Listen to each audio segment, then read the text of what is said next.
Hey everyone, Thyworm here, bringing you a solo self-found guide for Ritual. I will talk about why it is good, what Scarabs I take, the Atlas passive tree, strategies I tested, and much more. Ritual in solo self-found is an incredible resource as it turns out. I see it as one of those grab bags or lucky dips at a fair, not knowing what you will get, except you get to look in the bag and pick whatever you want. It is still a surprise because the bag can be filled with pretty much anything, but as soon as an item is in the bag that you like, you are 100% certain you will get it. Fortunately, in solo self-found, the Ritual grab bag contains plenty of useful stuff. 6 links, currency, maps, blueprints, omens, specific rares, specific uniques, gems, and much more. The great thing about Ritual is that in SSF, and I would argue in trade, it has no prerequisites. Ritual is even useful without spending a single Atlas passive tree point in it, contrary to most other league mechanics. With that being said, it does help a lot if you invest some points and use some Scarabs, but we'll get to that.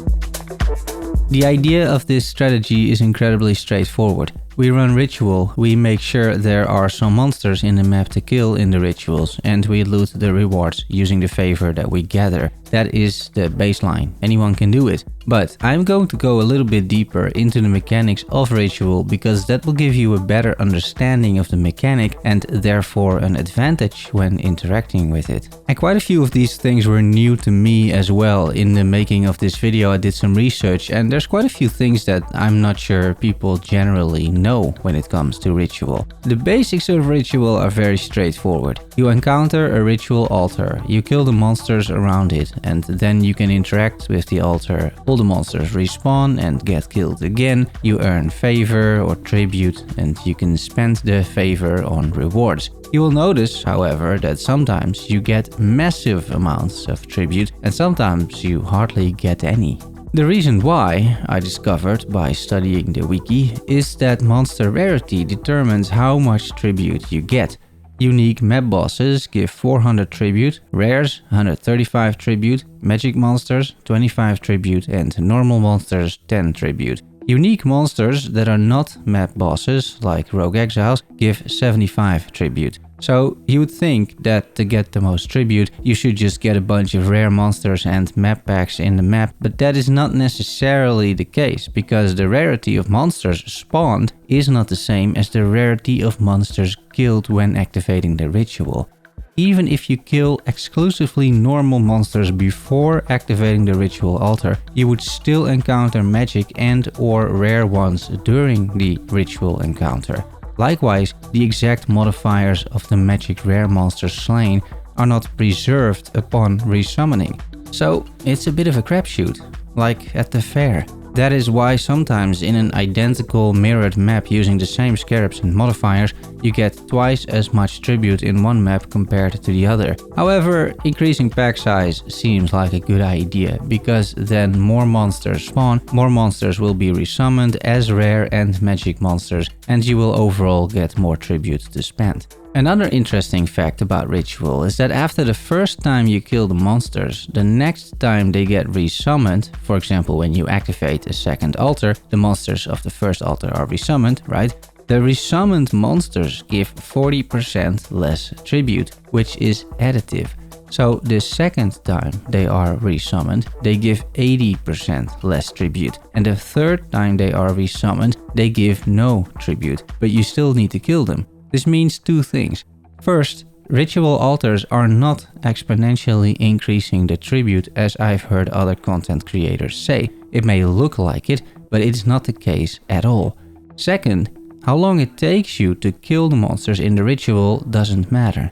I used to think that the speed with which you kill the monsters impacted the tribute you gain somehow, but that seems to be simply false. Nothing like this is mentioned in the wiki at least. The tribute is purely based on monster rarity and of course modifiers to the tribute that you get from Scarabs in the Atlas tree. How fast you kill monsters seems to have zero impact. Let's talk about the strategies. I ran 120 maps and I've tried out 3 different strategies during that with slightly different atlas trees and scarabs. I've registered the results in a quad tab, which we'll get into. The first strategy revolved around getting as much tribute as possible and rerolling as often as possible, which seemed like a good idea. Using the ritual scarab of selectiveness plus the atlas tree, you get to reroll 5 times. And then using 2 scarabs of abundance, you have a whole ritual reward screen filled with options. On average, I had around 10k tribute to spend using this. I picked a bunch of things, I deferred a whole bunch of things, I tried to min-max the tribute that I got, and I did this for 16 maps. And granted, I had the best results using this strategy out of the 3. The min-maxing paid off, as you can see. I got a bunch of premium currency, some decent div cards, oils, +1 weapons, omens and much more. I didn't even pick up 6 links anymore, but I got plenty of those to spawn as well.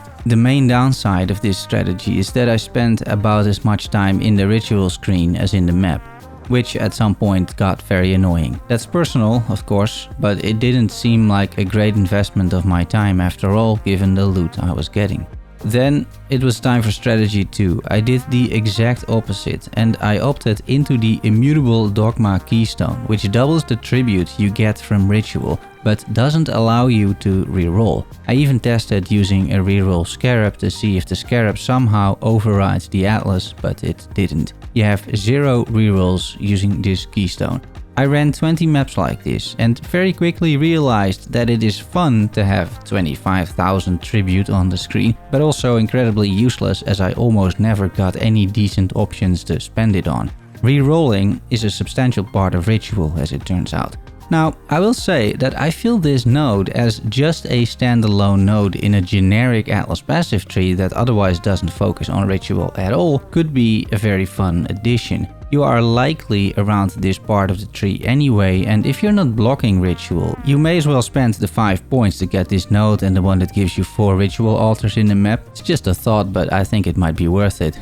And then it was time for my final form, the final strategy, which I used to run yet another 40 maps with. I decided that ultimately it was probably a great idea to try and go for the jackpot in ritual, rather than for each individual decent piece, endlessly deferring items and all that stuff. In the footage, I'm only using the 2 reroll scarabs and not the abundance one, although I think in hindsight you should use both of them. I just rerolled until I had no rerolls left and then I burned the tribute on the last page. This strategy basically lets you see as much loot as possible using as many pages as possible without min-maxing the tribute expenses. Rather, you hope to get the good stuff, the jackpot if you will, like these 2 Mageblood cards that I got. This strategy is about getting the big tickets, hitting the jackpot and then, I suppose, do a little prayer when gambling the cards using Horde crafting.